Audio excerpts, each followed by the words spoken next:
आज के इस लेक्चर में हम पढ़ेंगे कविता नौका विहार का अंतिम काव्यांश। अंतिम काव्यांश कुछ इस तरह से है। ज्यों ज्यों लगती है नाव पार, उर्मे आलोकित शत विचार। ज्यों ज्यों लगती है नाव पार, उर्मे आलोकित शत विचार। इस धारा सा ही जग का क्रम, इस धारा सा ही जग का क्रम। शाश्वत इस जीवन का उद्गम, शाश्वत है गति शाश्वत संगम। शाश्वत नभ का नीला विकास, शाश्वत शशि का यह रजत हास। शाश्वत लघु लहरों का विलास, शाश्वत लघु लहरों का विलास। हे जग जीवन के कर्णधार, हे जग जीवन के कर्णधार। चिर जन्म मरण के आर पार, शाश्वत जीवन नौका विहार। शाश्वत जीवन नौका विहार। मैं भूल गया अस्तित्व ज्ञान, जीवन का यह शाश्वत प्रमाण। करता मुझको अमरत्व प्रदान, करता मुझको अमरत्व प्रदान दान। तो ये तो थी कविता का अंश, और अब हम इस कवितांश का सरल अर्थ समझेंगे। शाश्वत शब्द कई बार आया है। तो शाश्वत का मतलब चिरंतन, यानी कि लंबे समय से चला आ रहा है ना? अमर। तो इस अवतरण में कवि ने प्रकृति और सौंदर्य के कोमल, सुकुमार और भावुक जीवन दर्शन का चित्रण किया है। मानवीय स्वभाव है कि कभी कहीं भी भ्रमण अथवा मनोरंजन के लिए उसके मन में, मनुष्य के मन में सदा उत्साह और उमंग रहती है, किंतु जब वहाँ से लौटता है तो विश्रांति यानी थकान आदि के कारण वह या तो खिन्न हो जाता है या फिर विचारमग्न हो जाता है, या तो उदास सा हो जाता है थक करके, या विचारों में डूब जाता है।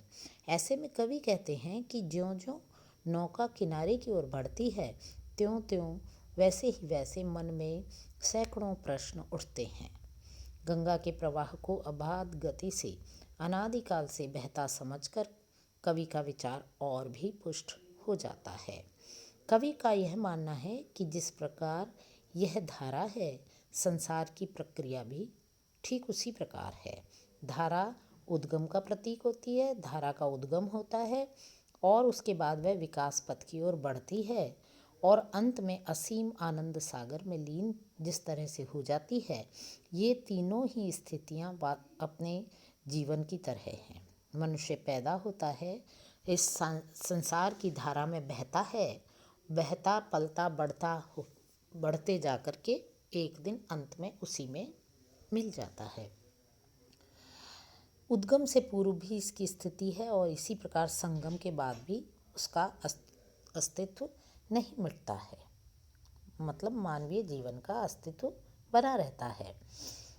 तीनों ही स्थितियों में चलने वाला यह चक्र अनादिकाल से चलता आ रहा है और चलता रहेगा, शाश्वत है। गंगा की धारा के समान ही मनुष्य के जीव की उत्पत्ति होती है, उसके जीवन का विकास होता है और अंत में उसका संगम किसी परम सत्ता सर्वशक्तिमान परमात्मा में हो जाता है। जीव का भी जन्म से पूर्व तथा मृत्यु के पश्चात ऐसे ही अस्तित्व बना रहता है। कवि पंत कहते हैं कि आकाश की नीलिमा का विस्तार, फैलाव, चंद्रमा की किरणों का आनंददायक आलोक, प्रकाश, नदी अथवा सागर की छोटी छोटी लहरों की क्रीड़ा सभी शाश्वत हैं। प्रत्येक का अस्तित्व शाश्वत है। तो शाश्वत यानी चिरस्थायी है, ऐसा होता ही है, ऐसा है। इसी प्रकार संसार में सत्य, शिव और सौंदर्य भी शाश्वत ही माने गए हैं, किंतु संसार के जीवन की गतिविधि के नियामक तुम इस शाश्वत और आवागमन से मुक्त हो, जन्म और मृत्यु की सीमा से पार हो। ये जीवन रूपी नौका की क्रीड़ा भी शाश्वत है, किंतु मैं संसार में, कवि का मानना है कि मैं संसार में आकर यहाँ के मोह जाल में अपने अज्ञान के कारण अपने अस्तित्व को भूल गया था कि मैं कौन हूँ, मेरा उद्देश्य क्या है। ये सब मैं भूल चुका था, किंतु आज गंगा में इस नौका विहार को करते हुए मुझे जीवन की सत्यता का प्रमाण मानो मिल गया है, और इस प्रमाण को पाकर के मुझे अमरता का ज्ञान भी प्राप्त हो गया है। तो ये तो थी आज की कविता का सरल अर्थ। अब हम कविता के विशेष पर चर्चा करें तो इस अवतरण में जिन विचारों की अभिव्यक्ति हुई है उसमें उपनिषदों के तत्व ज्ञान की झलक मिलती है। और यदि अलंकारों की चर्चा करें तो धारा सा ही जग का क्रम, सा शब्द के प्रयोग के कारण उपमा अलंकार का प्रयोग हुआ है। शाश्वत नभ विलास, इसमें अनुप्रास अलंकार। और जीवन नौका, जीवन नौका में जीवन रूपी नौका है ना, तो जीवन रूपी नौका में इस पंक्ति में रूपक अलंकार का सुंदर प्रयोग कवि ने किया है। उम्मीद है आज का ये कवितांश आपको समझ आ गया होगा, और इसके साथ ही अगर ना समझ आई कहीं पे तो मुझसे सहज ही संपर्क किया जा सकता है।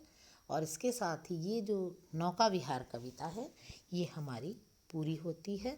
और नौका विहार के साथ ही, नौका विहार कविता की संपूर्णता के साथ ही कवि सुमित्रानंदन पंत की कविताओं का सार का जो ये लेक्चर था ये भी ख़त्म होता है। और अगले लेक्चर में हम इनके प्रश्नों पर, प्रश्न 2 टाइप के करवाती हूँ, एक अति लघुत्तरात्मक और दूसरे निबंधात्मक।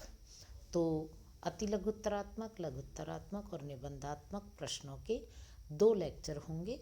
उसके पश्चात ये सुमित्रानंदन कवि का जो अध्याय है ये पूर्ण हो जाएगा।